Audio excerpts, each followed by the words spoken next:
Hi, I'm Shana from Sage Country Herbs, and I am here at Mount Pisgah Arboretum with Mountain Rose Herbs, and we're going to go and enjoy some of our plant friends of the Pacific Northwest. Come along. All right, so another plant that I want to focus on, many people would not call a friend, but I still do, even though I don't touch it. And that is in this beautiful cacophony of green, we're looking at this plant here. Actually, this is poison oak. Ta-da! Poison oak, you'll notice I'm not touching it because it's poison oak. It has these leaves of 3. And the general statement is leaves of 3, leave it be. And there are going to be some other things that have leaves of 3, but if you can't tell the difference, just assume it's poison oak because this is poison oak and there's a reason that it's called that. Poison oak is part of the sumac family. This is the Anacardiaceae family. Its Latin name is Toxicodendron diversilobum. Poison oak is a relative of poison ivy back east and poison sumac. But poison oak actually grows across the entire country and is heavily present here on the West Coast. So poison oak is not actually related to oak in any way. But that's rather deceiving because right here we can see that poison oak is a vine that is actually growing up this oak tree. And it's wrapping its vine all the way around and then it's hanging down in this vine. And from down here, it actually looks like it's the same color green. It's got a similar texture of the leaf. And as it's hanging down, it looks like the plant. And this is really problematic for kids that like to climb trees, like me, because yeah, poison oak often doesn't look like, well, the stem doesn't have these leaves of 3 on them. And the leaves are very shiny with a compound called urushiol oil. And that oil is what can rub on your skin and cause a rash.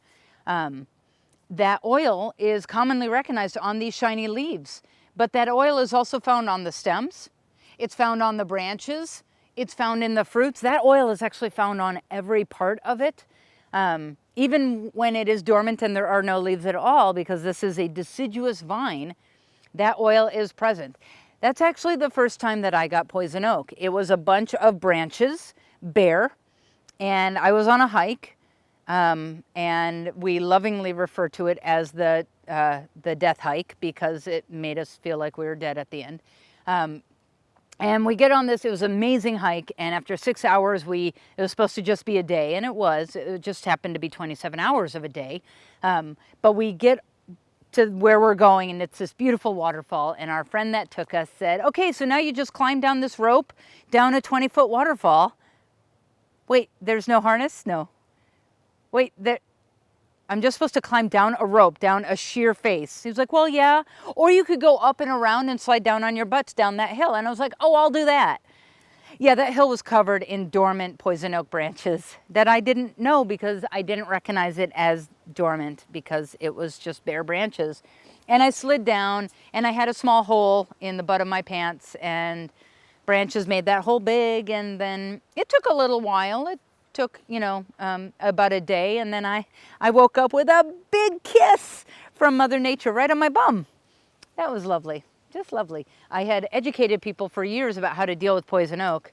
And then all of a sudden I had it, and I never had before, and it became this, it became this very exciting thing because I've been telling people to use this or that, mainly astringents to dry up the urushiol oil, and now all of a sudden I have it and I can experiment. And I used all different things, and everything worked a little bit, but ultimately you just need to get through the don't scratch it and don't spread it.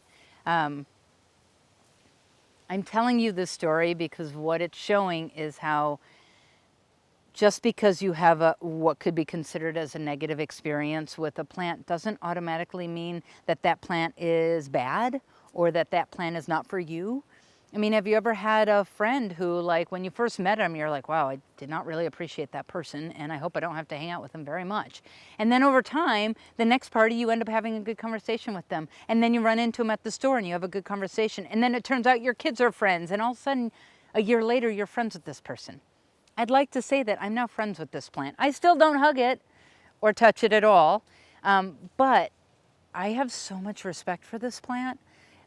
Because it demands it. And I appreciate that. I appreciate when, whether it's plants or people, they give clear boundaries so that you know where you stand.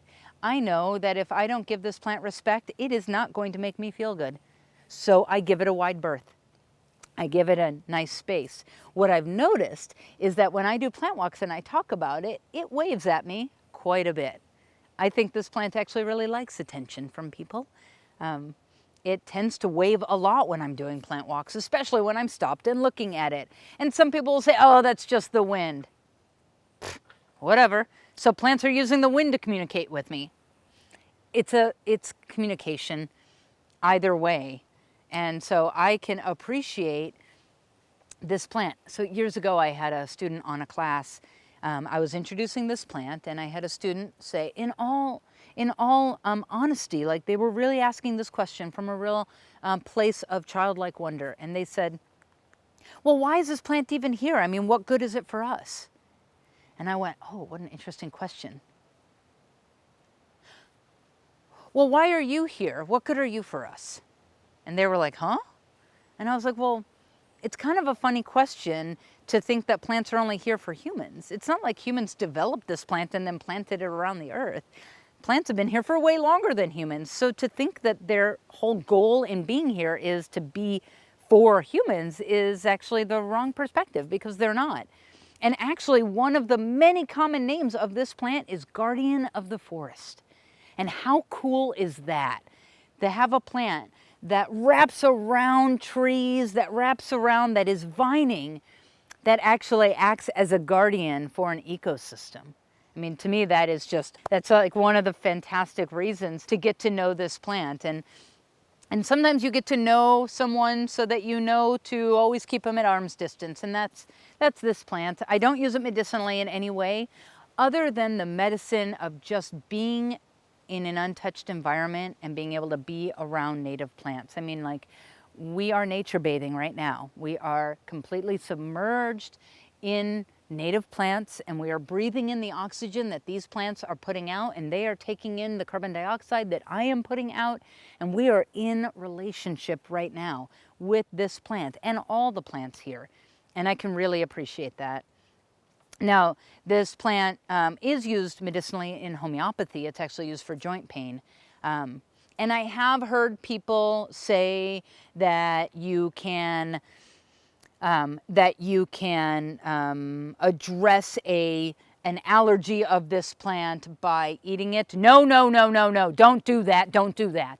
I know 3 different people who have wound up in the hospital needing steroids to open up their throat because they ate this plant thinking they could just develop a relationship with it and introduce it to their bodies and not actually then not react to it. And while this may have happened with some people here or there, I strongly recommend that you don't do this.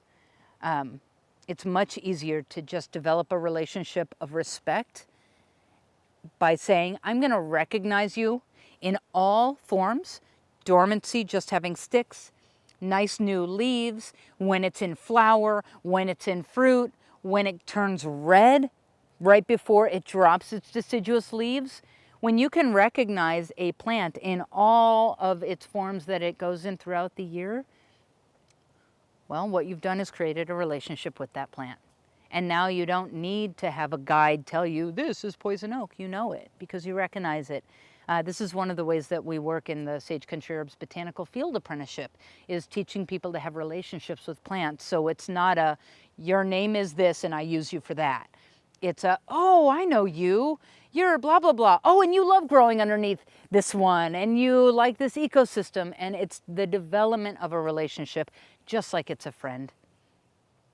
So I appreciate this one, even though I pay close attention and I keep it at arm's length. But one of my favorite parts of it is paying attention to how it grows all the way up. And it's not related to oak actually at all. Oak is the Fagaceae, this is the Anacardiaceae. It's called poison oak because the leaflets, they don't have leaves, they have leaflets. The leaflets do look a little bit like, to the untrained eye, it'd be easy to confuse one of these leaflets with an oak leaf, especially with scrub oak where I come from. But what's more important is that it loves to grow up oak trees. And that's where it gets that name from, poison oak. It's hanging down from the oak. It looks like it's a branch of oak, but if you look closely at the vine growing up, you can see the bark is totally different. They're actually not related in any way, but because it grows so closely, it actually looks like it is part of the oak, and it's hanging down like it is part of the oak. So it has that name of poison oak because it has a relationship with the oak. But don't confuse that with calling it like that it's a type of poison oak, as though it's an oak, because it's not. But it's definitely a good plant to get to know. Thank you so much for joining us for a plant walk at Mount Pisgah, and I hope you come back and see more plant walks, and maybe I'll see you out in the field.